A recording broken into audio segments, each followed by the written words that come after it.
আসসালামু আলাইকুম ওরহমতুল্লাহি ওয়াবারাকাতুহু। আবু বকর রাদিয়াল্লাহু আনহুমের ওফাতের পর উমর ইবনুল খাত্তাব রাদিয়াল্লাহু আনহু খিলাফতের দায়িত্বপ্রাপ্ত হন।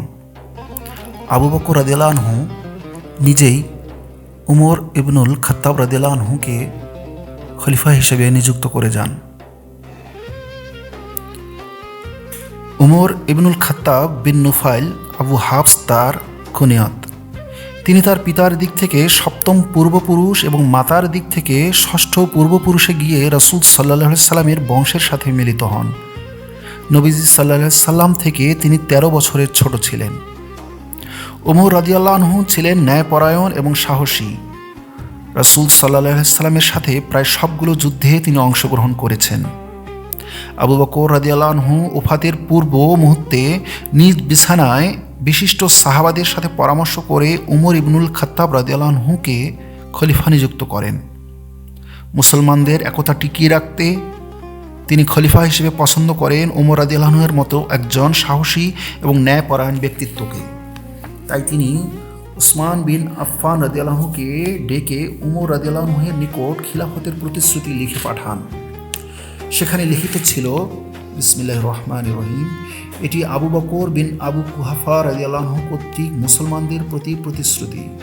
হামদ ও সানার পর আমি উমর ইবনুল খাত্তাবকে তোমাদের খলিফা নিযুক্ত করে যাচ্ছি।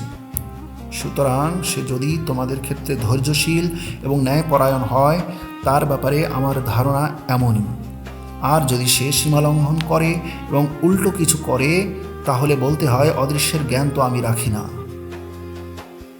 এরপর মসজিদে সমবেত মুসলমানদের উদ্দেশ্যে তিনি বলেন, যাকে তোমাদের খলিফা নিযুক্ত করা হয়েছে, তোমরা তার ব্যাপারে সন্তুষ্ট নাকি না?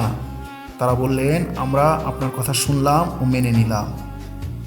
এই প্রতিশ্রুতির উপর ভিত্তি করেই খেলাফতের ভার আবু বকরের দায়িত্ব হতে উমর রাদিয়াল্লাহু আনহুর নিকট হস্তান্তর হয়।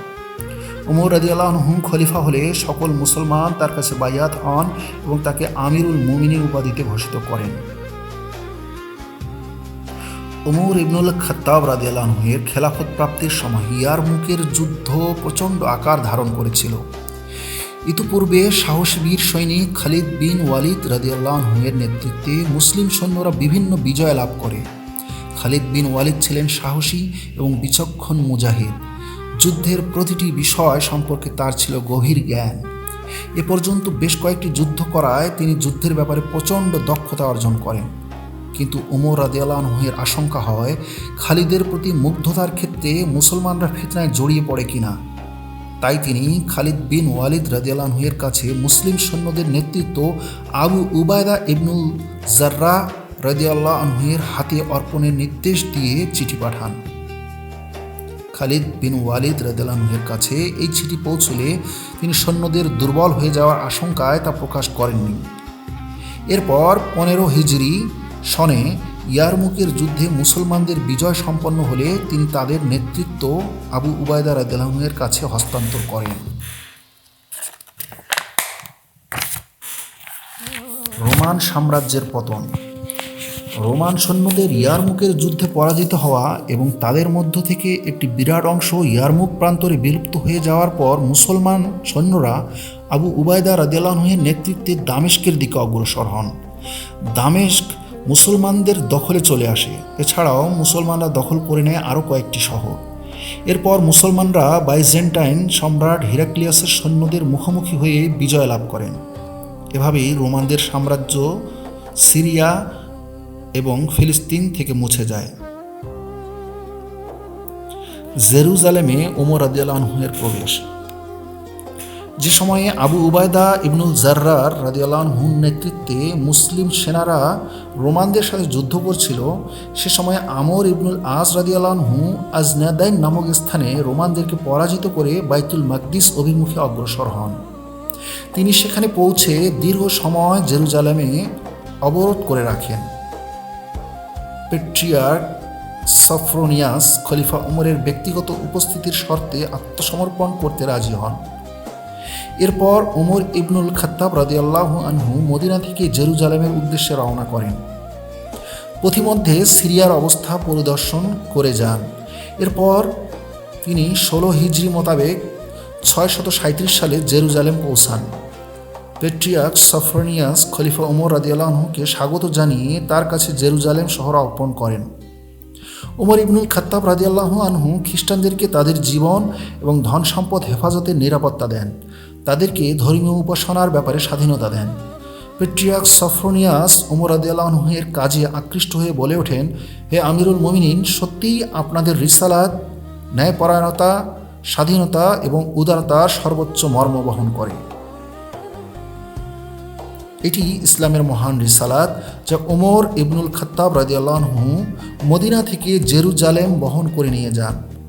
পরদিন ওমর রাদিয়াল্লাহু আনহু জেরুজালেম শহর পরিদর্শনে বের হন এবং ঐতিহাসিক বিভিন্ন নিদর্শন পরিদর্শন করেন। হাইকালে সুলাইমানের জায়গাতে, যা বাবেল শাসক বুখতেনসর 587 খ্রিস্টপূর্ব সনে ধ্বংস করে দিয়েছিল, সেখানে তিনি আবর্জনা দেখতে পেয়ে তা পরিষ্কার পরিচ্ছন্ন করে মসজিদ নির্মাণের নির্দেশ দেন। ইরাক ও পারস্য বিজয়। খলিফা ওমর রাদিয়াল্লাহু আনহু পারস্য বিজয়ের জন্য সৈন্যবাহিনী তৈরি করেন এবং তাদের নেতা হিসেবে মনোনীত করেন সাদ বিন আবি ওয়াক্কাসকে। সাদ বিন আবি ওয়াক্কাস রাদিয়াল্লাহু আনহু তার সৈন্যবাহিনী নিয়ে 17 হিজরি অর্থাৎ 637 খ্রিস্টাব্দে ইরাকের কাদেসিয়া শহরে অবতরণ করেন। অপরদিকে রুস্তমের নেতৃত্বাধীন পারস্য সেনাবাহিনী ছিল মুসলমানদের 4 গুণ বেশি। দীর্ঘ 4 দিন তুমুল যুদ্ধ হয় দুই দলের মধ্যে। সবশেষে এ যুদ্ধে মুসলমানরা বিজয় লাভ করে। মুসলমানদের মধ্য থেকে 7 থেকে 8 হাজার সৈন্য শহীদ হন। অপরদিকে পারসিকদের প্রায় 30,000 যোদ্ধা মৃত্যুবরণ করে। এমনকি তাদের সেনাপ্রধান রুস্তম নিহত হন এ যুদ্ধে। এরপর 2 মাস অতিবাহিত হলে মুসলমানরা মাদাইন শহরের দিকে অগ্রসর হয় এবং মুসলিম সেনাপ্রধান সাদ বিন আবি ওয়াক্কাস তৎকালীন বাদশাহ কিসরার শ্বেত প্রাসাদে এ আয়াত তিলাওয়াত করতে করতে প্রবেশ করেন। কাম তারাকু মিন জান্নাতিন ওয়া উয়ুনিন ওয়া সুরুইন ওয়া মাকামি কারীম ওয়া না'মাতিন কানু ফিহা ফাকিহিন।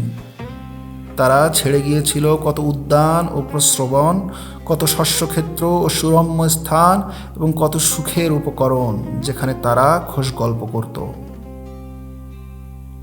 পারসিকরা তাদের সৈন্যবাহিনী নতুনভাবে সজ্জিত করে, যার ফলে তাদের সৈন্য সংখ্যা দাঁড়ায় 1,50,000-এ।